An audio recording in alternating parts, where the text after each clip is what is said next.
All right, ladies and gentlemen, welcome to another fantastic episode of the Council of St. Michael. The council is in session for this week.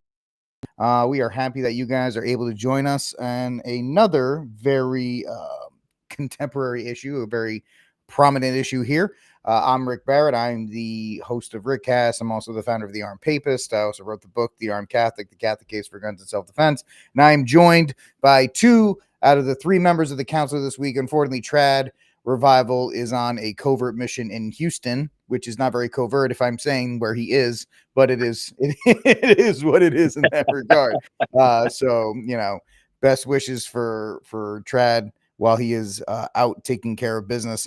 But never fear, ladies and gentlemen, we have Angel, who is the head of Catholic Preppers United, here with us tonight. And as always, Joey O is here with me, hanging out. And we are going to be talking specifically about the oncoming crisis that could or could not happen. Now, some people could accuse us of fear mongering, something like this. I don't believe so, because I actually think there's a high probability, especially with the way that tensions are high right now, people are divided, that we could see some kind of tipping point somewhere. It may not even be across this union, but there will be some kind of things, I believe, happening over the next week. And if you don't know what I'm talking about, there has been a prevalent I don't know what that's, you shush, of this, ladies and gentlemen. If you do not know, we are looking at uncharted territory right now, because we're looking at the government shutdown, which I'm in favor of. I'm very happy that is taking place. People don't like the fact that I say that, but I'm actually very pleased that the government can be shut down through Christmas for all I care. The longer it's shut down, the happier I am. Whether that's mean or not, it's up for interpretation. But outside of that, there's this issue that has come up, and that is, hey, what about SNAP benefits? What about this food assistance that, if you weren't paying attention to it before, it's actually quite stunning. So this article from NPR talks about this. And the end of this week, gentlemen, which will be the 1st of November, which will be Saturday, which will be the day after secular Halloween, and it'll be All Souls Day for us. 42 million people in these United States who get some kind of federal food assistance are in danger of seeing them disappear because of that. Now, I'm sure we can actually talk about this too. 1 in 8 US residents get an average, they get some kind of supplemental nutrition assistance program. Um, and the fact of the matter is, before we even get into the topic of SNAP, it's quite amazing, and it's really a negative reflection on the state that we are in right now, that we have 1 in 8 people actually dependent in some way, shape, or form on the government for assistance. Joey, when you hear a statistic like that's just got to blow your mind.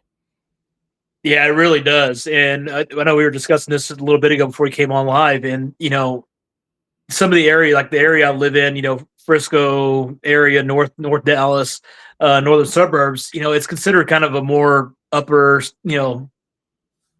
it's not upscale, but it's a nicer area in the metroplex to live in. And I see EBT cards all the time at grocery stores. So it's I think the number, that 42 million, it's an astronomical number of how many people are on this program, and it's definitely going to have it's definitely going to factor into what's coming here in the next few weeks when those benefits get cut off.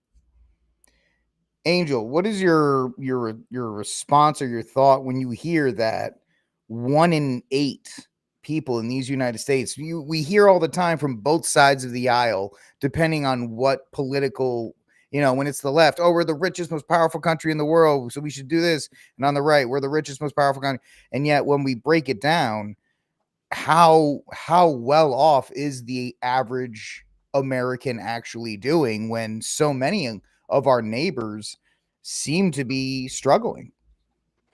We live in a country where, middle to lower class Americans, I don't know the exact income threshold, so we can just say something like 50,000 a year gross and down, with a lot of debt would probably be able to qualify for benefits. So people believe that SNAP and WIC and all these benefits that are state and federally funded are for people that are, at homeless shelters. And it's not, it exists for a reason. People, have them for transitions of work, or there's a lot of different reasons, right? Not everyone has $1 million 401k or, or something of that nature. But I feel that in this trajectory, people are going to get hungry. Those millions that you spoke of, they're going to go hungry. Once they get to the point where they're, no longer able to sustain themselves, we can be looking at another level of crisis, and we don't know what that may look like. I mean, I'm not saying it's a societal collapse situation, but the food is in the grocery stores right now. The people just can't access it. So what does that tell you if people go hungry? So you just use your imagination. That's where I'll leave it right now. Joey and I have a little bit of experience, and maybe you do, Angel, with when you have natural disasters. We go back to your, they call it winter storm Uri, but it was the freezer. What, 5 years ago, when most of Texas froze, and people were not prepared for an extended outage period, and food became scarce, and they started lining up in the cold outside of these grocery stores when they actually were able to be reopened. And it just speaks to this idea that most Americans um, don't take they take for granted the amount of food that is readily available, whether the food's healthy or not, or any of these other kinds of things that you want to argue about. That's fine. But I used to tell people when I was doing Catholic radio, on your way home, I want you to count the amount of places you can actually get food, right? Whether it's a QT or a fast food restaurant or a mom and pop store or a chain restaurant, your options for food are unlimited.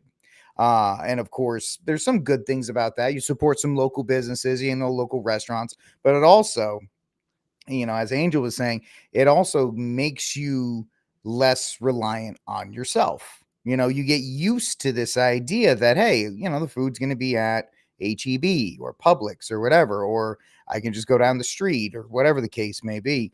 And it's very worrying to see how quickly a union of states that hasn't experienced true desperation. We have seen in pockets like up in North Carolina with Helene, or here in Texas, or Hurricane Katrina or things like that.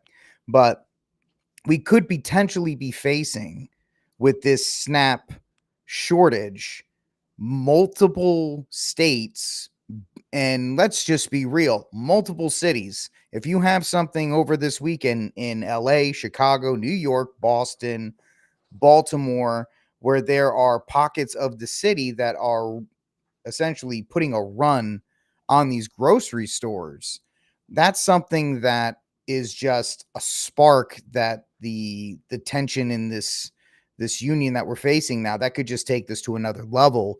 That a lot of people are kind of just brushing off. Yeah, I think a lot of people are.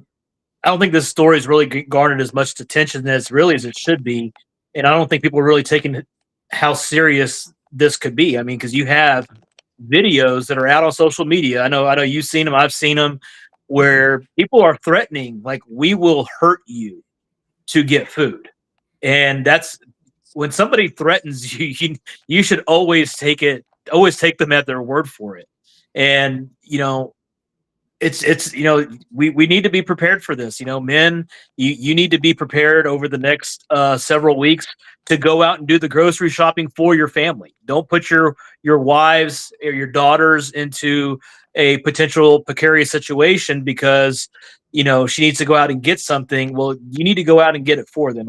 We've already discussed this in our family of how the next few weeks are going to work and how things are going to work with regards to grocery shoppings and things like that. Now, luckily for us, we're well supplied here at my place, so there's not much that we need. But we do have a contingency plan in place already to address this situation.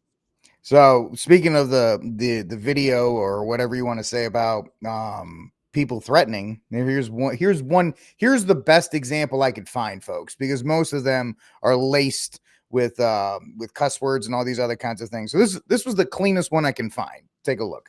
Are going to start, I'm telling you, this is going to be a thing. People are going to start, instead of stealing groceries from the stores, they're going to start watching people go to their cars.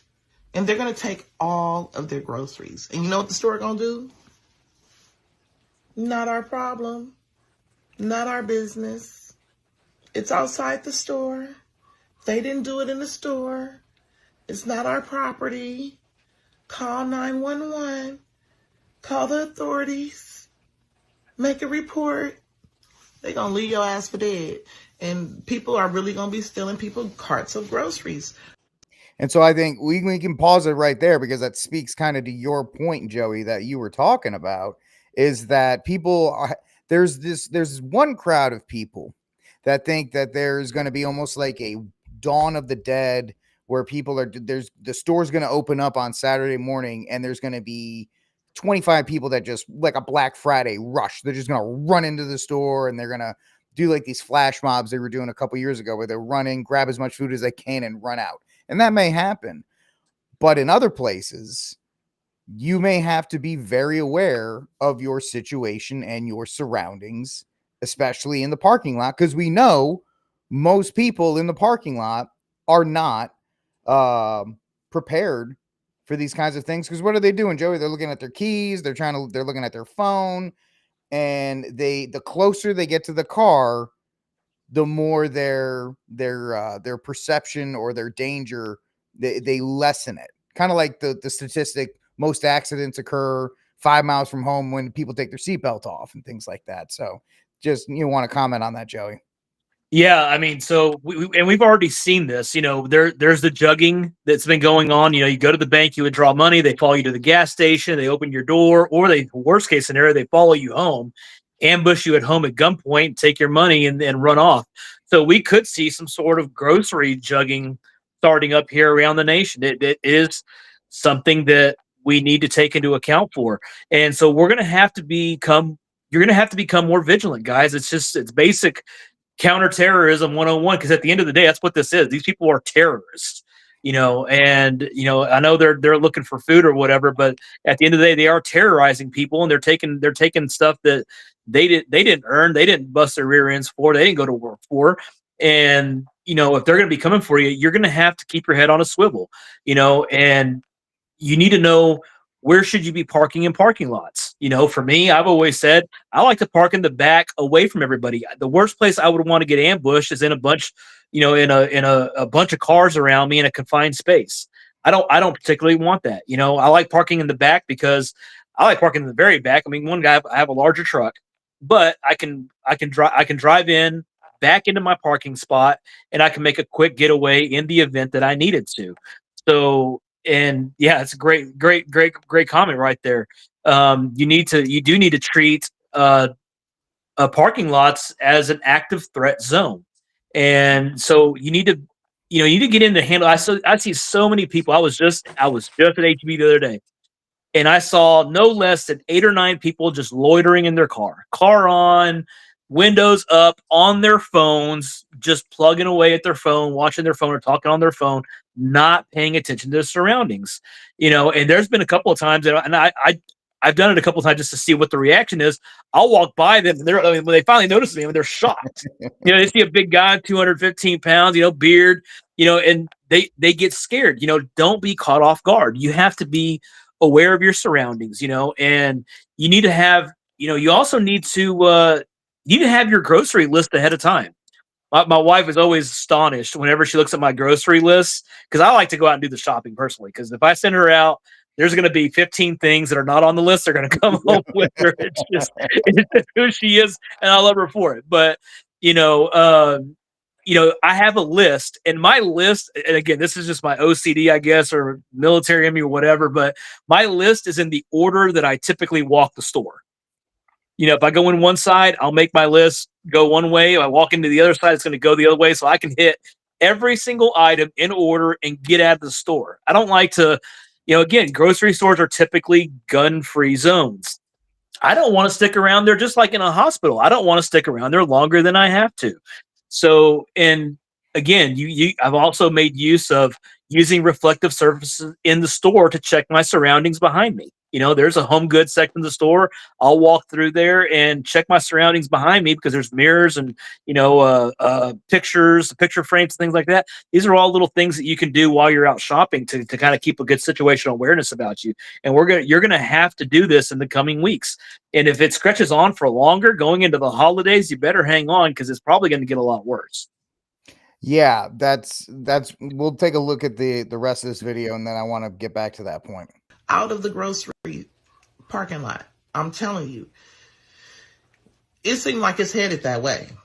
Now,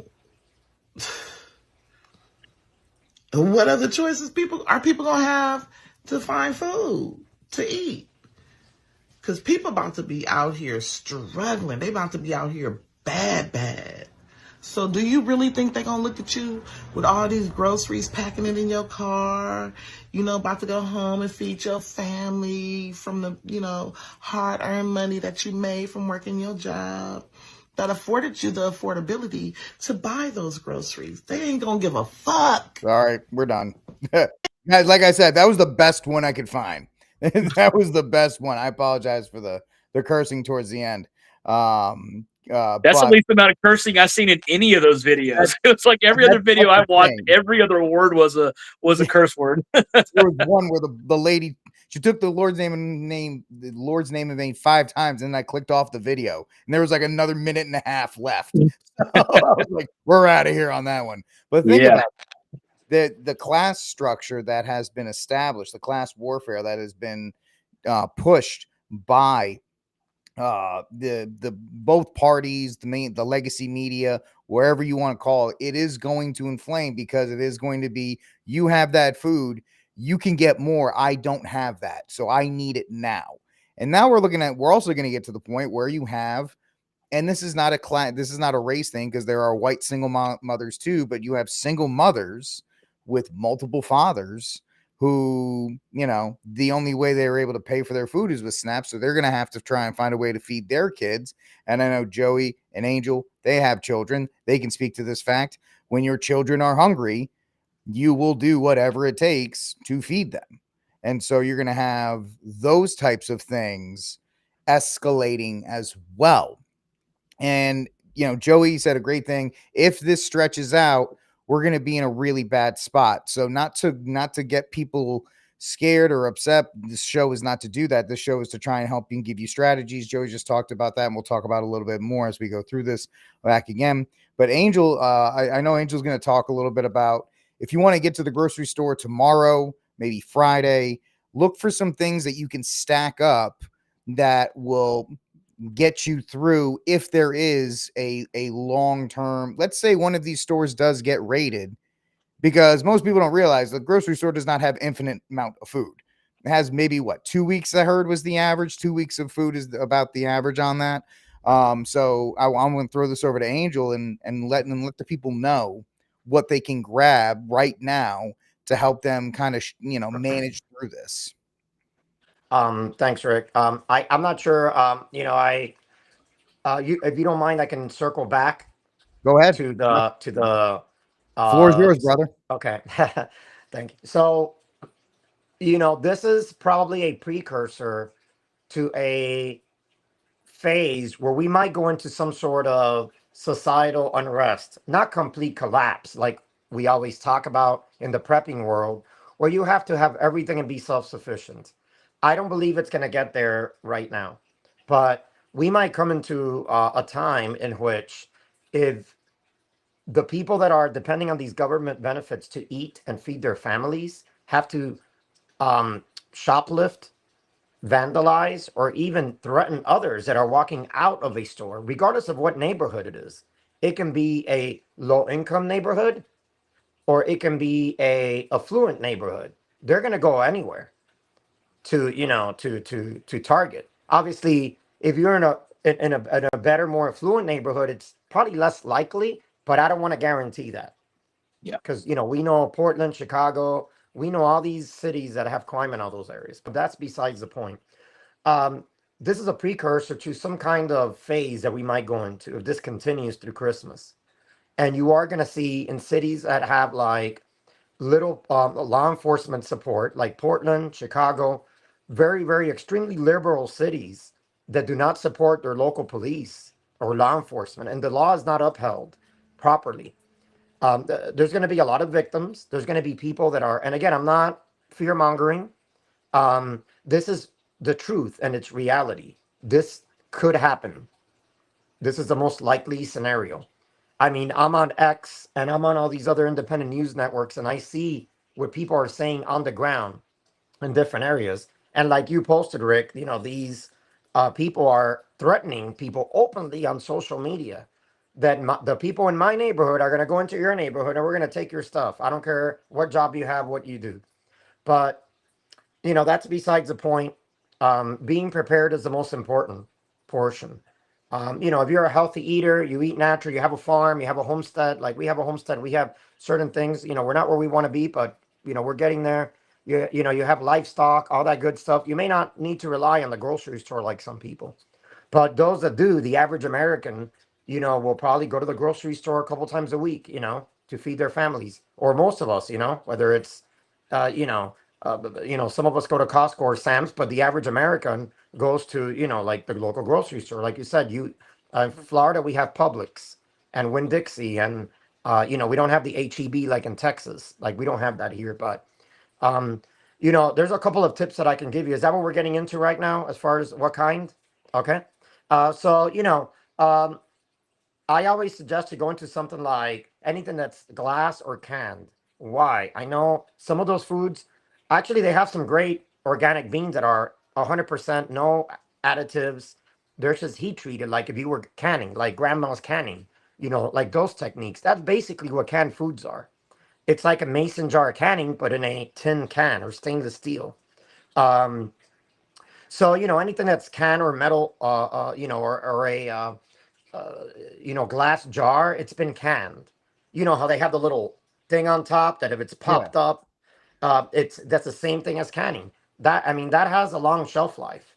Um, you know, you know, White rice is another thing. It's cheap, it's plentiful. It'll last you 25 to 30 years if you store it in a food grade bucket from Home Depot. Um, you know, uh, you know, uh, we suggest to rotate every couple of years.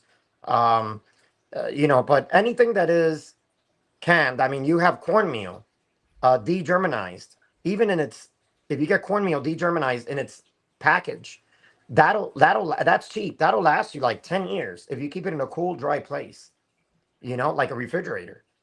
Um, so I would say powdered milk. That is non-perishable, or like your Parmalat milk. I mean, what are the staples that people eat? Bread, milk, any kind of meat. You know, I mean, you can do canned chicken. I know that sounds kind of disgusting to some people, but I mean, if you need your protein, you need your carbs, you need all these things to sustain yourself. And beans, you can store beans just like you can store anything else. So avoid foods with high oils or dairy fats that are like live cultured, like milk, yogurt. That's going to ruin eventually. It's going to ruin fast.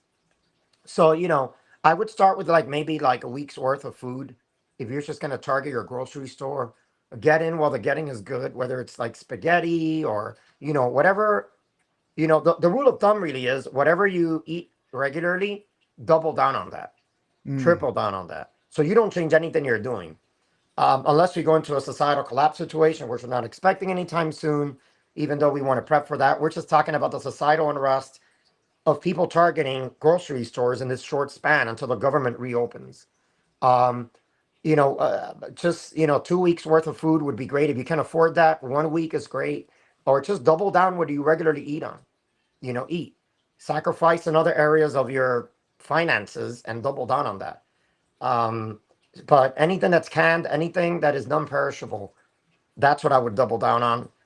And obviously, have your ammo ready. Have things that might be scarce, but food, I would just double down on what you eat. That's pretty much, what I have to say. Coffee, tea, sugar, things that you just can't make in your yard. Um, but that's, that's where I would go with it. Um, for now. Yeah. For me, it's more canned goods, canned beans, things like that. Because those, when we're talking about it from a financial standpoint, canned goods are 89 cents to $1, and they're high in calorie content, right? They're beans, diced tomatoes, things like that, that'll help make a meal better and so you're not just surviving on like plain ground beef, which is just, it's great if you have it, but especially if you have kids, your kids are going to be like, this is gross. So you want to have some stuff to kind of like give them the ability to kind of, spice it up a little bit. Rice is a big one for me. I like to have rice because it's a high carb, high calorie, filling food that'll help, complement other meals as well. And then even silly things like, what do you think of Angel? What do you think about like protein bars, beef jerky, things like that? Well, we'll answer that question in 1 second. Peanut butter has a shelf life of 2 to 5 years. If you don't open it, let that sink in. You can buy peanut butter, and you can put it anywhere. You can survive off that. I Yeah. know it's like not ideal, but you can survive off peanut butter. Rice and beans is, pretty much the staple in prepping. Mylar bags in a food container, or you can just get it, just get a big bag of rice and beans. But yeah, protein bars, those also have about a year to two shelf life. It's all about the conditions how you store these things, and you all are very aware of that. Of how that works. You store it in a cool, dry place. If you have a basement, that's where you want to have your racks. You don't have a basement, I wouldn't put it in a garage in suburbia where it's not air conditioned and the temperature is 80, 90, 100 degrees sometimes. Your food will degrade and it would ruin. When you open, you can't eat it. So I would keep it in a cool, dry place. But yeah, protein bars, beef jerky, all that is legitimate. And, it'll last for years. Most food you can get in the grocery store that's packaged properly and the seal has not been broken will last you more than 2 years, almost anything.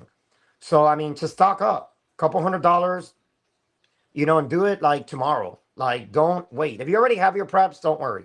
Like we have deep preps. We have freeze dried, dehydrated. We have MREs. We have things in different locations. We got contingency plans. We're set. We can go on lockdown here on this property. We have people that would come and help, and we have a good network here. That is, no one probably knows who those people are until the time comes, but not everyone has that. And I say prepare. Go into your grocery store, and just it might get worse before it gets better.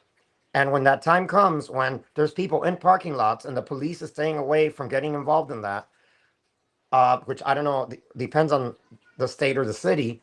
I would say is, I mean, you don't want to be afraid to go and go grocery shopping. And the vulnerable are going to be the people that are going to be afraid to do that. The elderly, people of that nature that are on benefits. So I mean, I think we have an obligation in our church communities to, if this gets to that point, to make sure that we help those people. For those of us that are armed and can defend ourselves, to make sure those people are fed in our communities and help them prepare. It's very interesting that this shouldn't be a big deal, gentlemen, that the benefits are running out, because Angel just brought up a good point. The church should be in a position to step in, at least to its local communities, to help fill in some of the gaps for some people. In fact, society ran for a long, long time relying on the church, and of course the social safety nets. It's just another example of churches and traditional institutions giving up those responsibilities to the government. Oh, the government's going to give you guys benefits, so we don't really have to worry about having some kind of food pantry or making sure our neighbors are all right. And I think that's the fact that this could be potentially such a massive problem really goes to the fact that the church has not fulfilled its role in being able to provide for the community at large. And secondly, the fact that being more communities that are transient, right? We have more communities that are transient. I obviously am not from Texas. Most of my family either lives in Rhode Island or El Paso, so we don't have that family unit to fall back on. Many people watching the show live or in the replay will possibly be in that same position.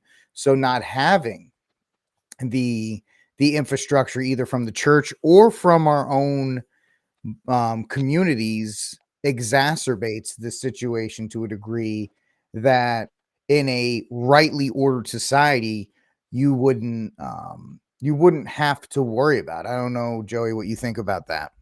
Yeah, I think again, this goes back to the this is what I love about, good Catholic communities, having good parishes with a tight knit community. I know I'm definitely blessed to be a part of one. And there's two. I know I know there's more than a few here in the Metroplex, but I know of two great ones here in the Media Metroplex that have just really great tight knit communities of people who truly look out for each other. I've been blessed to see conversations through little chat groups where elderly lady need a ride to mass. Like, I can't make it to mass. I really want to go to our home parish where I go, and somebody will volunteer to go pick them up, go out of their way and pick them up and take them to mass. And again, the church as a whole though has failed in this respect, where you have a lot of these parishes of mostly elderly people. The population is declining. You don't have a lot of young people and babies crying in the parish. These dying communities, and these churches are not they're not outfit for they're not ready to go out, and they don't. I guarantee you most of these don't have a food pantry where people can be like, hey, I really need some groceries right now, and they're not going to be able to provide that for you. And that's a big problem. Again, the church has gotten so caught up in synodality and ecumenism and all these little side projects that we have forgotten about our own people. And it also goes to, just like here in the United States, we got so busy allowing other people to come into our country and take advantage of our system. Because you look at it, the EBT system is used. There's a lot of illegal immigrants that use them. I know, I have personally witnessed it. A lot of illegals that come in and they use our system and they use our benefit system to siphon money off of the hardworking taxpayer. And our society, our government has failed us. Our church has failed us. And again, this really goes to, I know Marshall and a lot of these guys have talked about this. Find a good community to become a part of, and build relationships. And there's a lot of great Catholics out there. I know there's a Catholic land movement out there of farmers and ranchers. They have one that's growing garlic, and I've seen him out here on X right now. He's talking about the garlic he's getting ready to grow. You have others that are in their butchering season right now, because typically this is when you butcher animals when it cools down, and your animals are going to be in a food safe temperature environment. And these are all going to be critical. We're going to have to rely on each other, because the church as a whole is not going to come to help us. Not right now. No, and that's it's a shame, but it's something that we actually just have to step up and deal with. And yeah, we're going to so definitely adapt to the situation. yes, it is. And I like the fact that Angel is making the point that we're not trying to say that this is a complete collapse, but we're going to see unrest, and we're going to see things that I think a lot of people here in these United States are not prepared to see. I mean, they were shocked, throughout this year at the deportations and these other kinds of things that, they didn't think they needed to see. And unfortunately, we're not going to get these people coming together, because it'll continue to be a blame game. Instead of people actually saying, all right, well, you're not doing well, so maybe we can help you, or whatever the case may be, it's going to turn into well, it's your fault because you voted for this guy or you voted for that guy, and you're this and you're that. And it's only going to deepen the divide that is, completely, it's a chasm at this point. It's only going to further that divide that we're seeing. And so right now, ladies and gentlemen, when you do, hopefully you can get to the grocery store before everything happens. And if something happens and you need to go, follow what Joey said. Try to park under a light or in a place that doesn't have a lot of other people around there. Keep your eyes up about you. Go in, don't don't go around. Go get what you need to get and get out. And if you're like me, make sure your wife texts you exactly what she wants, because I have her text me. Because if she tells me to go in, I'm telling her if it's not in the text message, I'm going to forget it. So it's happened. I've come home with groceries. She's like, "Where's this?" And I go, "Was it in the text message?" Was it If on it the list? wasn't, you can't expect me to remember that, because I'm still trying to get all the other things. But That's right. it's interesting. You brought up, Joey, not to go off topic, but people can be amazed at I call them Southeast Asians, from a giant country that's not China, but that's near China, that starts with an I. Those people, they come in, they get on benefits, and then they use the benefits to buy food for their stores, and then they sell the food at the stores. And so essentially they're getting a second loan through SNAP or through EBT that they have no problem doing. They have no problem using these kinds of things. And, there's a major, I don't want to say a major reckoning that has to happen within the entire welfare social safety net system to really clean this up. But I don't think Americans have the stomach for that. I don't think people are. I think after this weekend, if it goes the way that some of us track that it's going to, I don't think that we'll never see anything. They'll just fund this thing to eternity just to never see something like that again.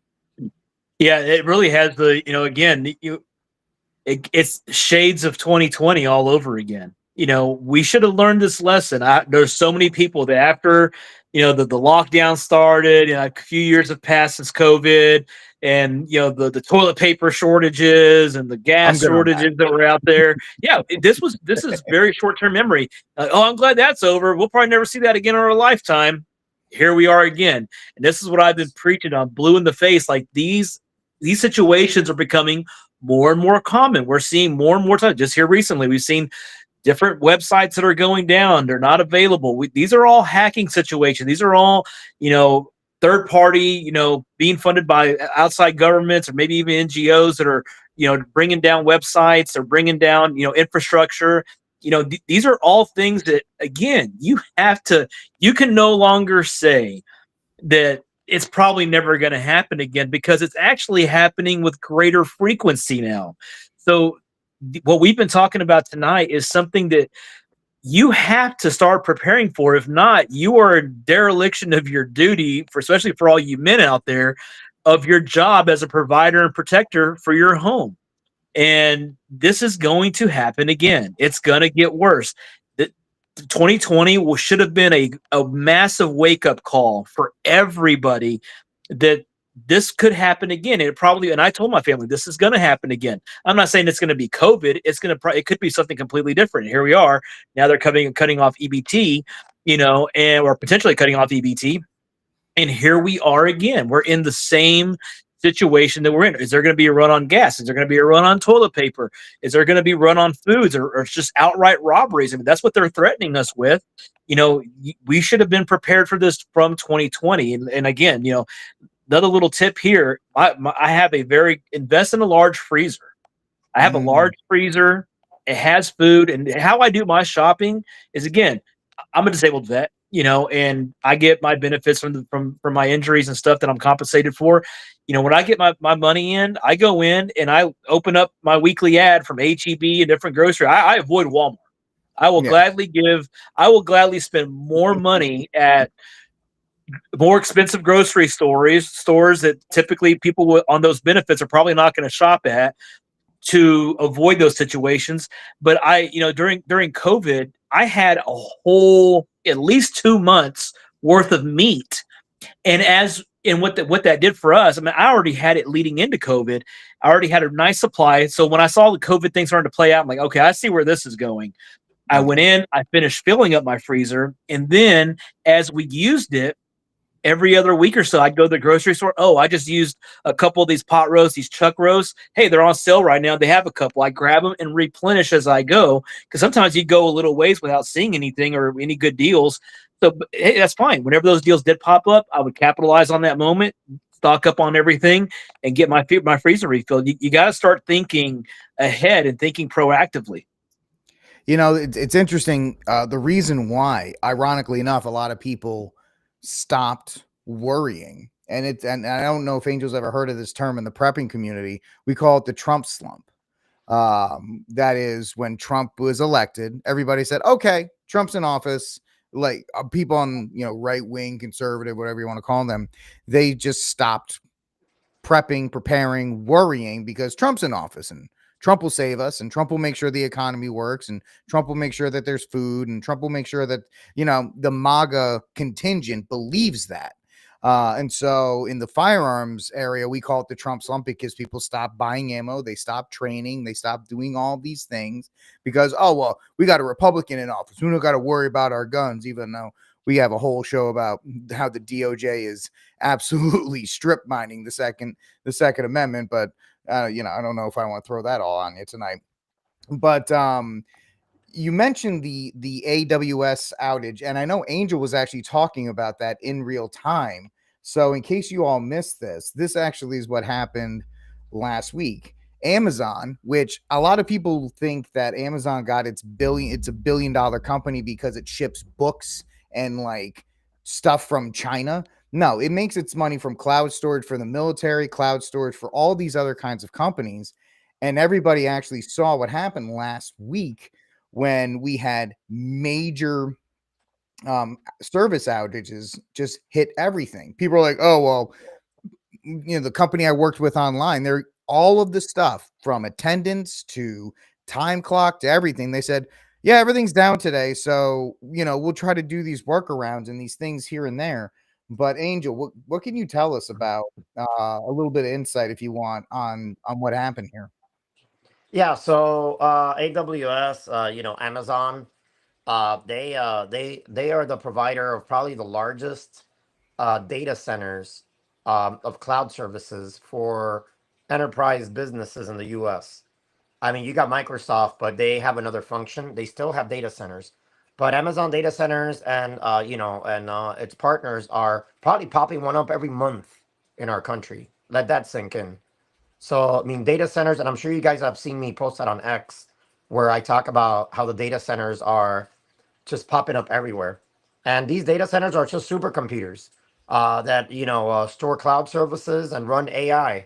As AI is getting more powerful, every business is using, AI tools to run their businesses. Once these data centers have a problem, it's like a chain reaction. One goes down, three goes down, four goes down. They have an outage, and you have businesses that depend on the AWS on the back end and the storage specifically to run their businesses. That's what I did for a living for a long time. I did data brokerage. So, it's one of those things where once that goes down, it affects the end user, which is payment systems at grocery stores or anything of that nature, and then it just trickles down across the board. But, you're going to see more of these. Um, we're coming into a phase of technology where cloud and data centers you're going to see more of those, and you see Walmarts eventually, and you don't even know they're there. Sometimes they can be right behind you and you don't even know they're there. It's this big fence facility and no one knows what it is. But you were speaking earlier, Rick, about the Trump era and not preparing. I wanted to circle back real quick. I had something to Please. say about that. Yeah, me too. Yeah, I bet. So, I think we're going into an era where we're trying to restore. And I'm speaking as a Catholic, as an American, and to be honest, as a moderate, neutral, politically neutral person, inclined with the values of Catholicism, right? Holding those very tight to me. Pro life, pro gun, pro freedom. Make sure we know that. I make that clear. um, that, but in a politically neutral stance where, we have a constitutional republic, uh, you know, um, or a democratic republic, right? Where, we are, our government has branches of government to protect itself, has the three branches of government to protect itself. Even if they're all to the right politically or all to the left, it doesn't matter. The government still has to abide by its own rules. And there may be a lot of waste and a lot of tinkering with the funds, but right now, just because Trump is in power doesn't mean that we cannot go into a bad situation, whether it's in a financial collapse or anything of that nature. There's a lot going on constantly, and we are trying to restore things from the effects of past failed administrations. Where um, where we sold our secrets, our technological secrets to China and countries that we shouldn't have sold that OPSEC to. And it's known now, it's coming out into light. And it's just wild to think about. So as we restore this democracy that the constitutional the republic that we're in, there's a lot of effects, right? You have like we talked about, you have people that shouldn't be here in this country. Try that in another country, you will get arrested and get kicked out. But we are demonized for trying to restore what our original founding fathers and republic is meant to be. And across the board, uh, I think we're going to have more volatility now, actually, than under the Biden administration because of this tug of war that we're dealing with. We're trying to restore something that was non-existent for 4 years. And if we would have allowed that to continue, we probably would have gone into a societal collapse by default. Yeah, those are great points, Angel. I mean, I loved everything you just said right there. And Rick, you also brought up a good point. Everybody's gotten very complacent because Trump is in office. Really, that's the wrong mindset to have because we know who Trump is. Trump is a fighter. Yeah, I have many disagreements on him on certain issues, but we do know that Trump is a fighter, and I love a lot of these fights that he's willing to pick, and to take on what's been called, the welfare state. He knows it's not sustainable. So if anything, your mindset should be, and again, going back to the Charlie Kirk thing, your mindset is you should be training more right now because he's in office, because he's the guy that the left, we have seen just the amount of murderous hostility that there is to the MAGA movement or to conservative movement or anti-Catholic, anti-Christian movement. Trump is bold. He likes to fight. So right now, you should be really in a max state of preparing for whatever may come, because who knows what fight he's going to pick. I mean, I honestly did not see this fight coming.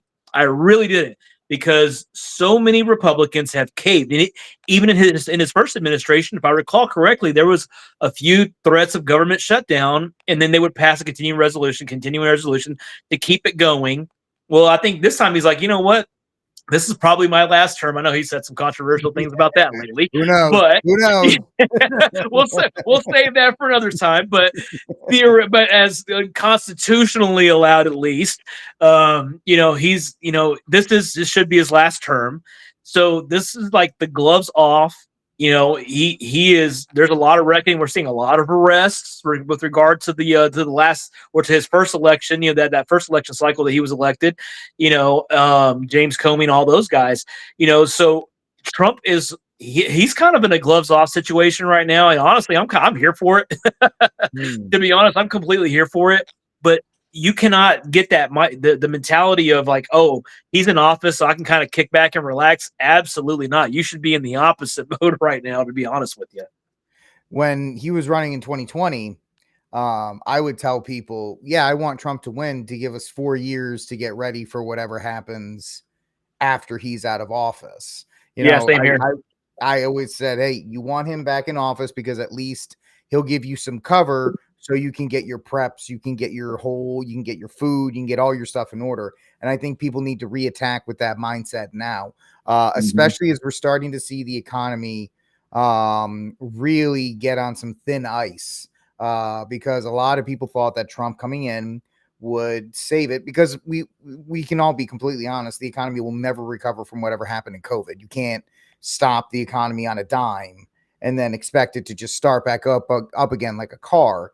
You know, we've there's massive layoffs going on in the tech sector right now between Amazon, just looking at X periodically throughout the day today, seeing the middle management DEI type jobs that were brought on in the last 8-9 years are all being purged as we speak. And we're going into the holiday time, which is supposed to be the time of year where the economy really revs up. Now it'll rev up in other areas, like in some service areas. I think Amazon's actually going to hire a bunch more people for their warehouse and things like that. But those are mostly seasonal jobs at best. Those are not long-term sustainable jobs. So anything that we're going to see with the SNAP business right now, with the tension in that, I have a feeling, even if, let's say, they get a continuing resolution done like in 2 weeks and the benefits are restored, I still think there is a larger cliff economy wise that we're going to be seeing in January into February of next year. And I think a lot of people are kind of just burying their head in the sand, gentlemen, hoping that Trump can pull some kind of, like what Reagan did in the 80s, pull some kind of rabbit out of his hat to kind of fix what's going on right now. And despite Trump's best intentions and best efforts, I don't know if there really is, with AI, with robotics, with the H-1B crisis. I don't know if there's really any way to get around that. And I think people really need to take the time now to get the heads out of the sand. And really, you should be acting the same way you were acting under Biden. How upset you were, how you're like, oh, we're going to make sure we get this, we got to have that, and we have that. I think you really need to reapproach these things in that manner, just so you aren't surprised. And I think the SNAP thing is taking a lot of people by surprise, and you know, the unrest is taking a lot of people by surprise. Obviously, the Charlie Kirk thing took everybody by surprise because we didn't think we were going to elevate to that level of violence that quickly. So I think people really need to snap out of this malaise that they're okay. Well, the good guys, the quote unquote good guys, are in office right now, so we're okay. Our political opponents, whatever the enemy, our opponents, whatever you want to call them, they are a wounded animal, and they are twice as determined at this point to do whatever it takes to get back what they had, what they thought they were going to have with Obama. They thought Obama being elected in 2012 was going to be the beginning. Then it was going to be Hillary Clinton. Then it was going to be whoever else. And it was going to be this 25-year run of just liberal policies. And the fact that it didn't happen, they've been kind of, they've been very reactionary. And so people really need to kind of shake the cobwebs off and really figure out what you're going to do, and figure it out while you can. Yeah. Do you have any thoughts on that, Angel? Yeah, I'll piggyback on what I said earlier.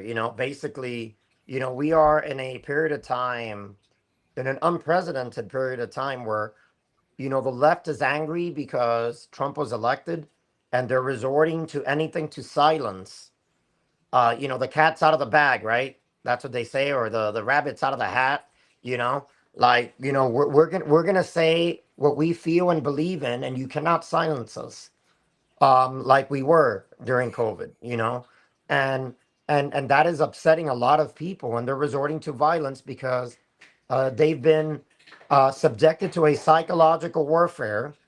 I myself worked in civil affairs and psyops in the army. I can tell you that what we're seeing is, what we saw was a psychological warfare on the population. Unfortunately, a percentage of it fell into it and is believing and believes in it. And the majority still believes in it in the legacy media. The left legacy media says some outrageous things.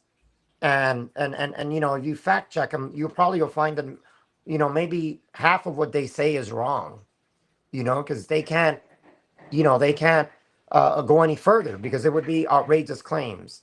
It's all about one side defaming the other. But the trajectory we're going now with technology, with data centers, with the political change, and and the actual turmoil that this change is causing by restoring the democracy or the republic. I keep saying democracy, but we're a republic. That we stand under. We are trying to support. It's not perfect, but over 250 years later, we're still here, and we're still going strong for for a reason. It works, and we need to continue to support that idea. Um, just like our church isn't perfect, but you know, we need to do what we can to, as we identify as Catholics, to defend it, right? Our government and our church, and uh, that upsets a lot of people. Like our stance, our talk upsets, and we're not trying to insult anybody. We're just standing the ground and saying, let's be prepared. Let's do something. Let's look 3 steps ahead, where the average person is not seeing any steps ahead. Mhm. Yeah, No, that's those good. are great, Those are great great points. points. Absolutely, yeah.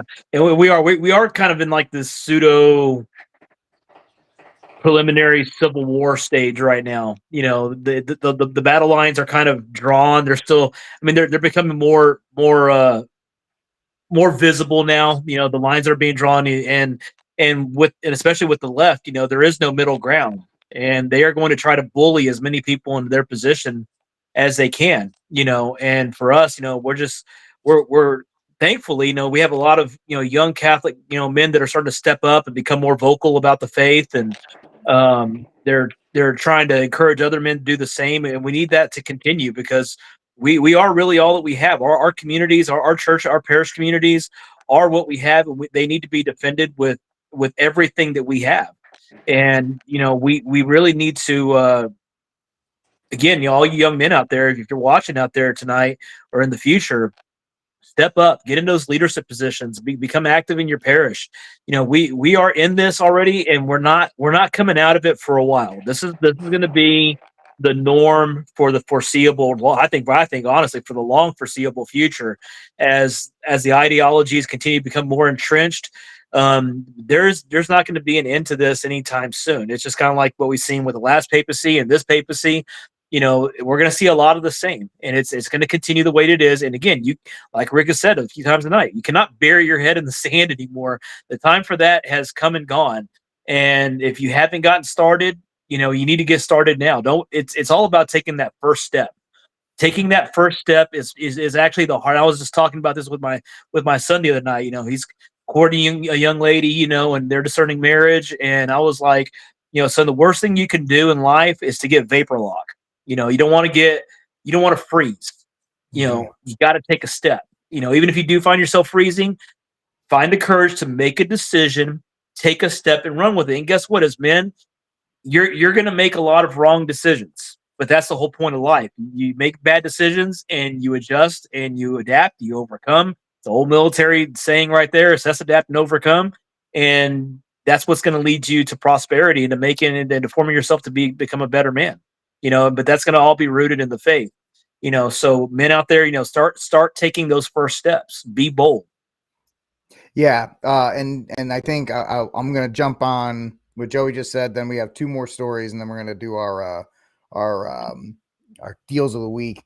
The thing is, when you get into prepping guns, any of the stuff that we're talking about tonight, you're not gonna be perfect at it. I've been doing this for 10 plus years. I'm not even close to perfect at it. So it's a lot of trial and error, and that's why I'm so thankful that I get to talk to Angel and Joey weekly. And Trad when he's not in Houston. We get to talk about this stuff, and I learn so much from these guys every week. Sorry. I'm just so emotional. No, I'm actually choking on my own self, but that's fine. That's neither here nor there.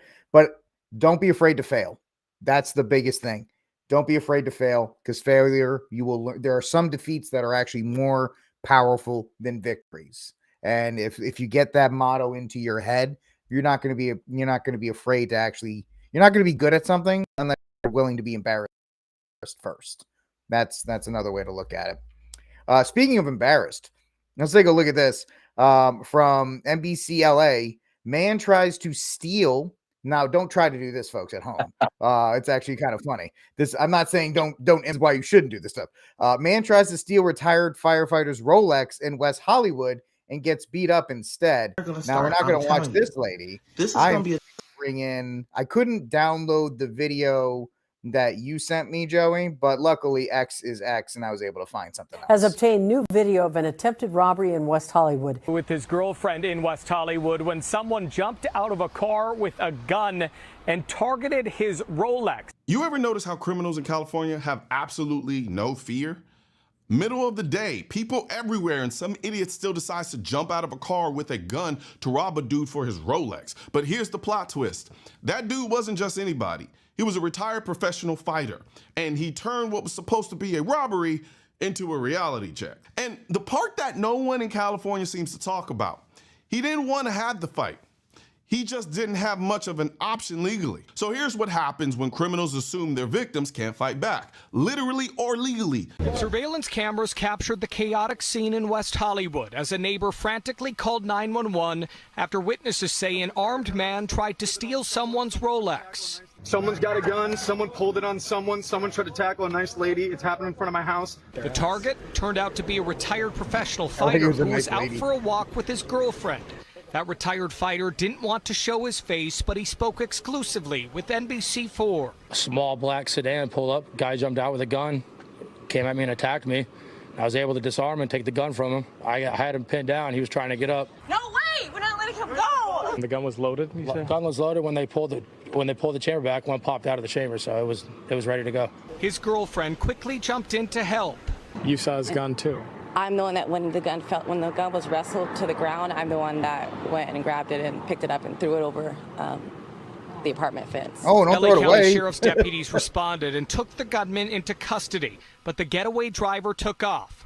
This incident on Sweetser Avenue in West Hollywood happened less than 2 weeks after a similar story a half-mile away.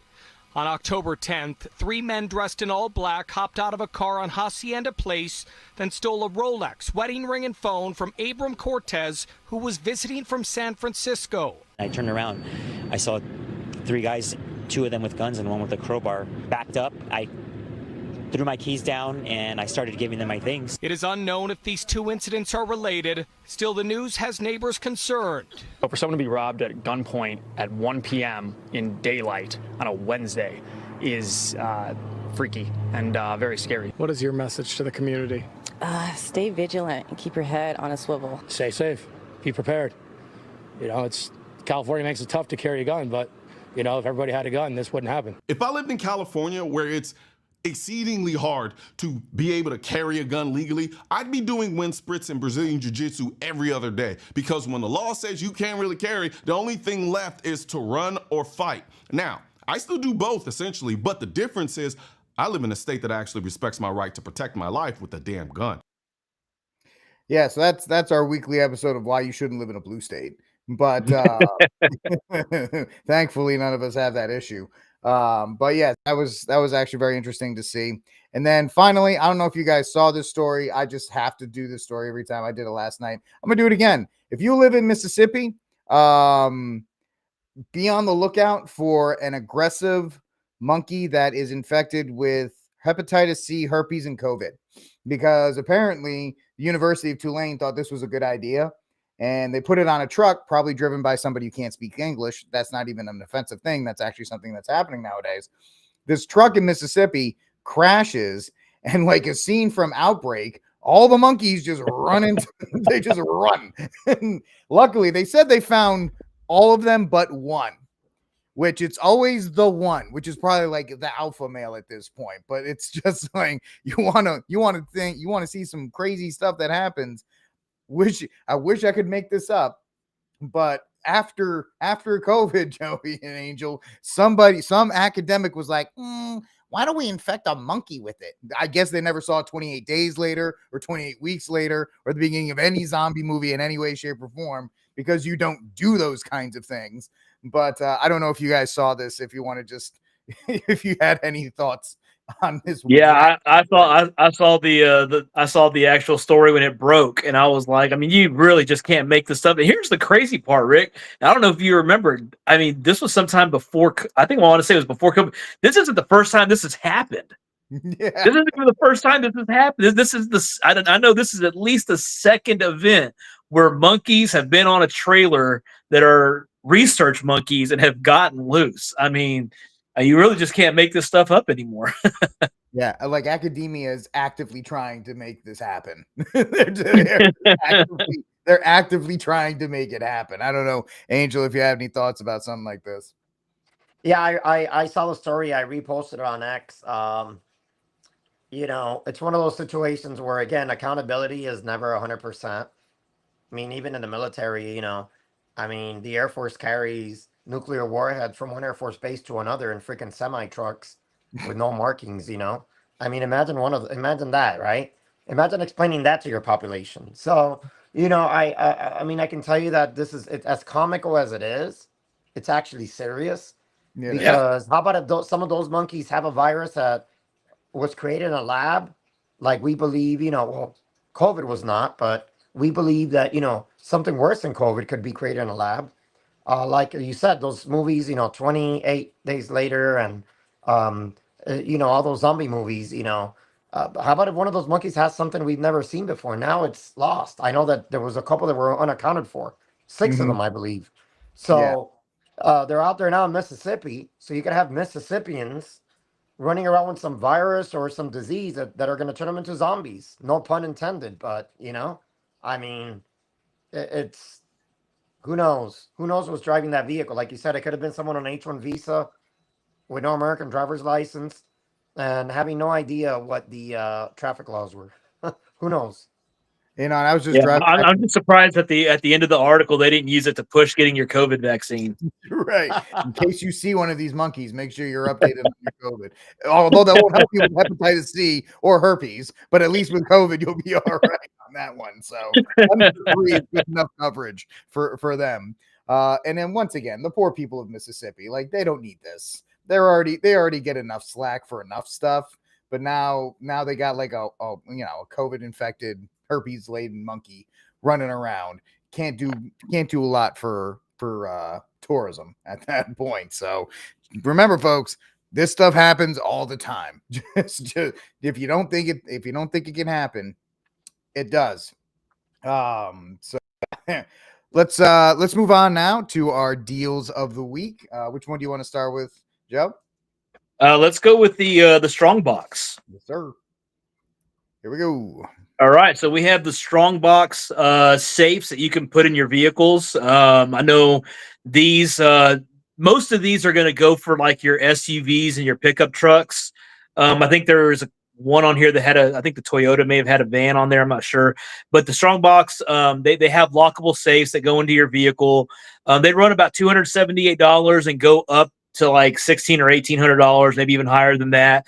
But they're actually made for your particular vehicle, and you could put a firearm in there. They're lockable.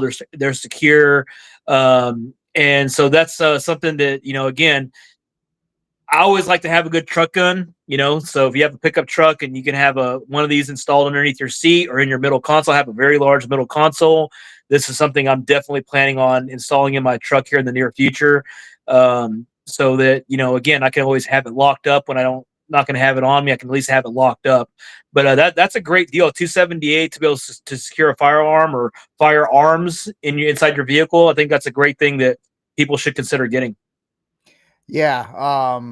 And if the price is a little high, although I agree with Joey, I think since they specifically make them for the vehicles, that's probably a better bet. If you can swing it, you can always do a basic stop box or a Vaultec with a tie under your seat as well, just to kind of hold things over, because the last thing you want to do is be one of those guys with like the I support the Second Amendment sticker and be the joke that, hey, there's a free gun in the glove compartment. Just, break it in and then go get it.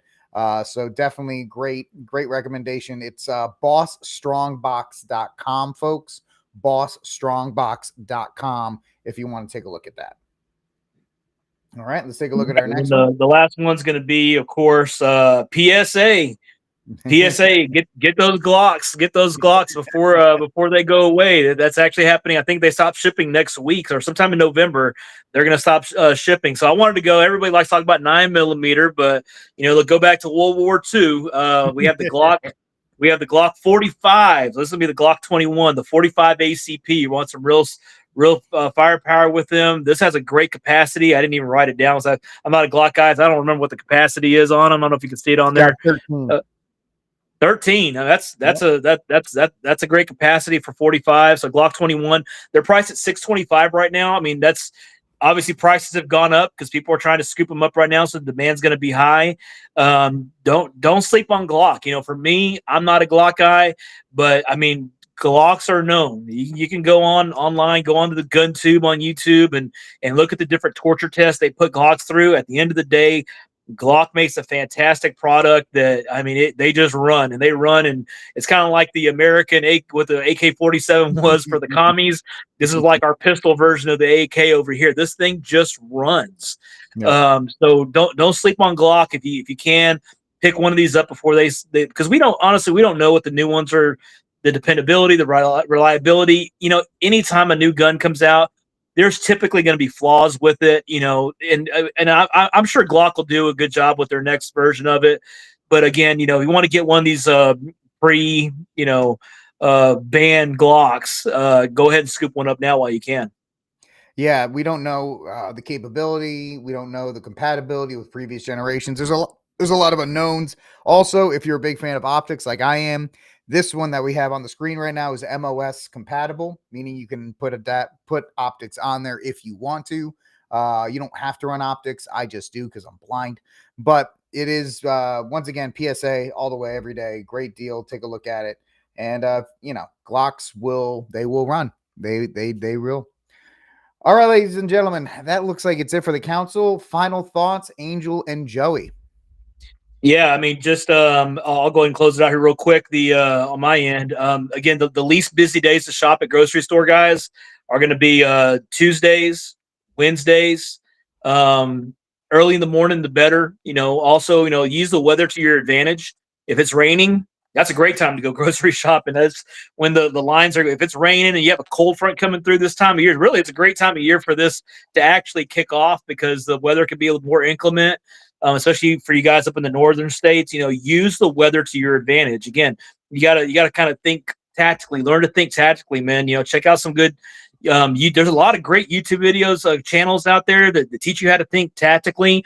You need to really start to adapt that mindset and learn these times. Use AI to your advantage. You can go on Chat GPT and they can break down the busiest days. And, fortunately I have some friends that work in that industry and they can kind of tell me what days are the best days to shop, early in the morning, late at night. I like to go, if HEB closes at 11, I like to show up at 10:15, 10:30 and get in there, get done and get out. So again, learn to think tactically. Again, protect your parishes, volunteer for your safety team. If your church doesn't have a safety team, try to spearhead that, get some men together, defend your parishes, because again, this is going to continue for the foreseeable future, and it's not just going to be EBT stuff. We are looking at increased attacks on Christians.